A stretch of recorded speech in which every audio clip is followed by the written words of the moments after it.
learn some real life English, comprehensible input. Well, good, because today we're going to explore Indian, Pakistani, and Afghan culture here in the United States. Today we're going to explore Little India. Let's go. Alright guys, so one thing you'll notice here in Little India, there's jewelry stores everywhere.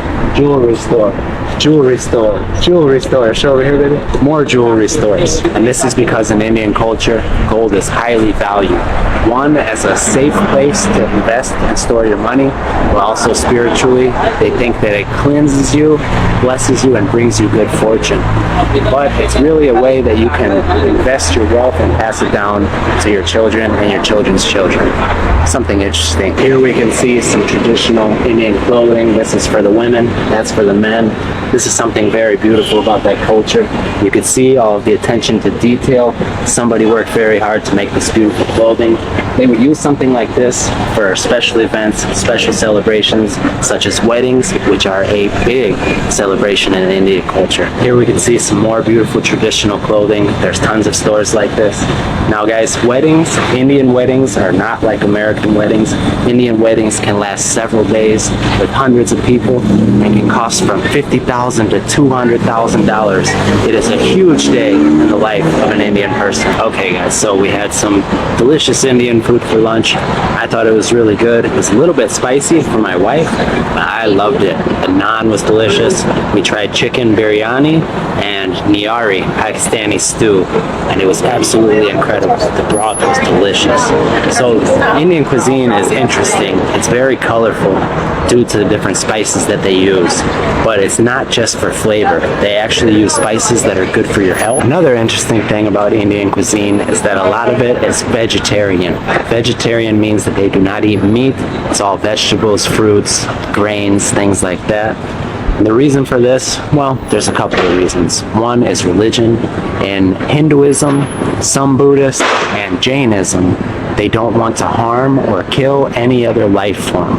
For that reason, they don't eat animals. Another interesting thing about Indian cuisine is, like our Muslim friends, many of them eat only with their right hand for cleanliness reasons. They eat directly with their fingers, like this. Alright guys, we had our lunch. Let's go try some Indian dessert. Okay guys, we're gonna try our dessert. We've got this pista barafi, pistachio. Almost looks like fudge. Camera wife picked this out, so let's see if she made a good choice. I like it. I like it. It's not extra sweet. Tastes pistachios. Pretty good. No? That tastes like a glazed donut. This one, ladu.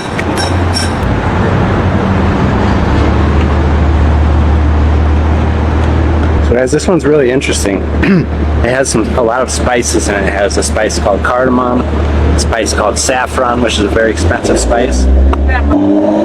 I think it's okay. I like the pistachio one better. And we've got Connor down there, my son. Connor, how's your cake? Good. Scale of 1 to 10. 10,000. So he says on a scale of 1 to 10, that cake is a 10,000. It must be some good cake. Alright guys, let's see if we can find something else to show. Okay guys, we got a little souvenir. This beautiful elephant. Camera wife and I went into this little store that had objects like this, religious items, Hindu, Buddhist, many beautiful little things like this.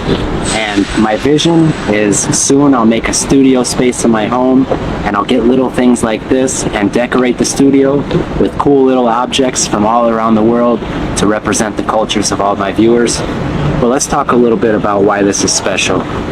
In Indian culture, elephants are seen as a symbol of strength and wisdom and loyalty. And in the Hindu religion, one of the most beloved Hindu gods, Lord Ganesha, has the head of an elephant. He's their god of new beginnings, the remover of obstacles, and he is worshipped before any major event or journey. But for us, it's just a nice decoration and a beautiful symbol of Indian culture. So we picked it up. Show me. Alright guys, this is called an auto rickshaw or a tuk-tuk, and it is a very traditional form of transportation in India. Basically, that's an Indian taxi. Alright guys, so I'm back home. We had a ton of fun exploring Little India. It's super interesting. I've been going to Chicago for years. I've lived very close to the city of Chicago all my life, and I never knew that Little India even existed. It's really cool how there's these different neighborhoods, these different little sections in the big city of Chicago where you can go and explore a completely different culture. But you may be thinking, how did a place like Little India even happen in a big city in the United States? How did one street in the city of Chicago, Devon Avenue is the street, how did that become so full of Indian businesses? And why did so many people from India, Pakistan, Bangladesh, all of these countries come to this one area in Chicago? Well, it's actually pretty interesting. Well, the reason is because in the year 1965, the United States changed a very important immigration law. It was called the Immigration and Nationality Act of 1965. And what this did was change a law that basically only allowed white European immigrants into the United States.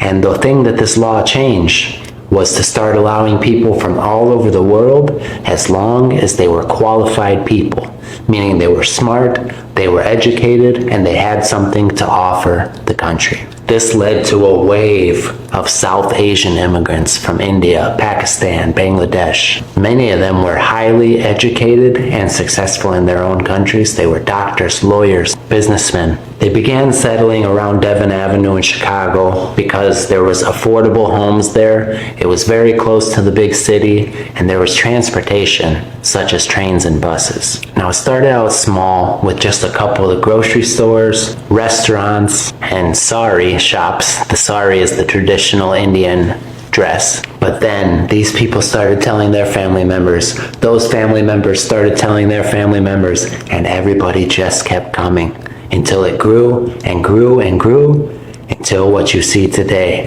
One street full of South Asian restaurants, clothing stores, religious buildings. We saw temples, we saw Islamic bookstores. There is everything there, guys. And it was really interesting. There were so many people walking around in the traditional Indian dress, people walking around in traditional Muslim clothing, like women in burqas, things like that. And there was really very few people that looked like me there. The people were friendly, the food was delicious, and we had a fun time exploring a new culture. And to tell you guys the truth, it really made me want to explore that part of the world one day and to learn more about the culture. So guys, let me tell you a couple things about Indian culture that have impacted my life. Things that I have practiced, things that have had a huge impact on my mindset and my health that come from India and the surrounding regions. First, yoga. Namaste. So guys, yoga, the word yoga actually comes from a Sanskrit word which means unity. The uniting of your body, your mind, and your soul. And yoga, the practice of yoga, originated in ancient India more than 5,000 years ago. It was developed as a spiritual practice to help you with your meditation and help you to align with the divine. And yoga is not just doing stretches like many people in the West may think.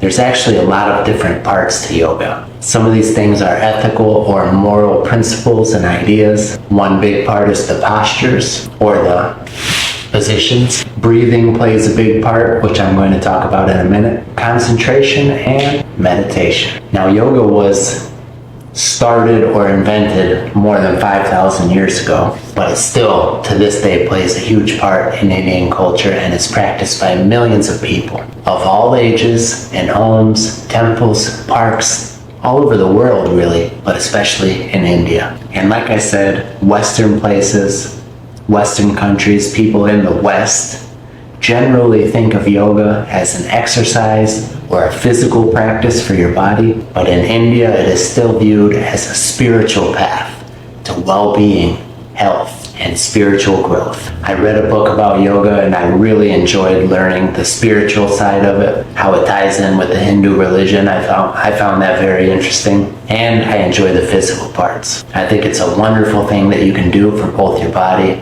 and your mind. So I'm very grateful for the role that this huge piece of Indian culture has played in my life. The next thing that has played an even bigger role in my life from Indian culture is breath work.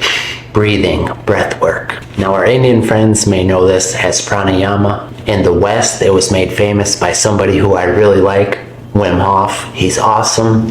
And he is where I learned about breathing exercises for the first time. Later, I learned more about pranayama. So Wim Hof has a Wim Hof technique, and the breathing is a deep breath in, you release it, deep breath in, you release it. You do that 30 times and then you hold your breath. Wim Hof breathing looks like this.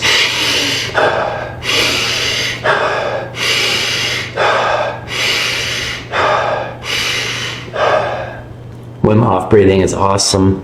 You feel so good after you do it, and I did it for several months, and guys, it had a huge impact on my health. Guys, I did not run for a long time. All I did was Wim Hof breathing, and then I went for a run. I ran for like 3 or 4 miles, which would be what, 5 kilometers, 6 kilometers, and I was not sweating, I was not breathing heavy. It was easy because Wim Hof breathing had my respiratory system, my breathing, and my circulatory system, my blood, working so well. Guys, I could not believe how much that impacted my physical health and endurance. It was incredible. But there are other pranayama techniques that I've done as well, that I've learned about through reading and watching things online. One of them is alternate nostril breathing. So guys, this is your nose in English. This part is your nose. The holes are your nostrils. So alternate means going back and forth. So alternate nostril breathing is breathing through one and then switching or alternating to the other.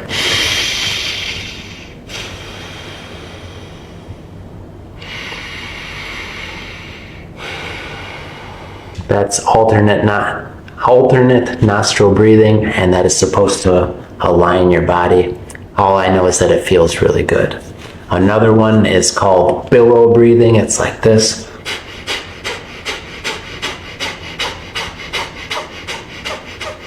Where you're pushing all the air out of you. I usually do that 40 times and then hold my breath. And the last one that I learned about from pranayama that I really liked is called bee breathing. Bee, like a bee. And you do it like this.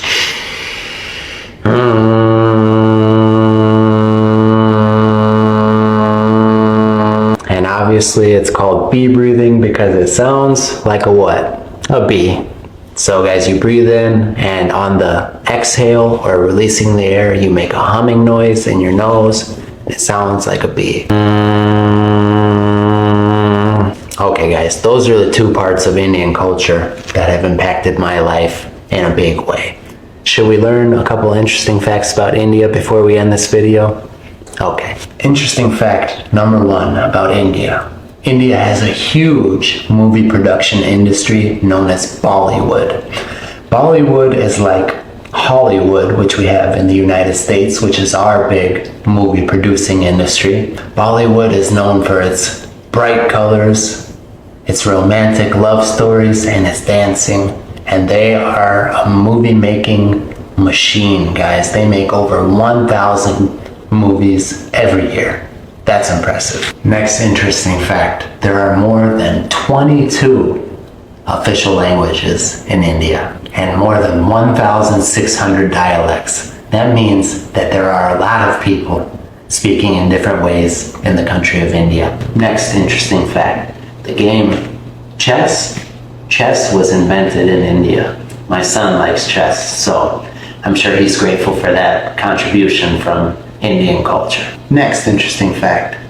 In India, there is a temple devoted to rats. It is home to more than 25,000 sacred rats, and they are protected and even fed by the devotees or the people who are practicing their religion in that temple. And the last fact that I find quite interesting. There is a village, an entire village in India that does not have doors. I'm not sure if I'm saying this right, but I would guess it's called Shani Shingnapur. Well, in Shani Shingnapur, homes and even banks do not have doors and locks because they believe that the deity is like a word for supernatural being or God. They believe that the deity Shani protects their homes and their belongings. All right, my friends, thank you for joining us on this small adventure into Indian culture. Guys, this was just a very small taste of the huge amounts of culture that India has to offer the world.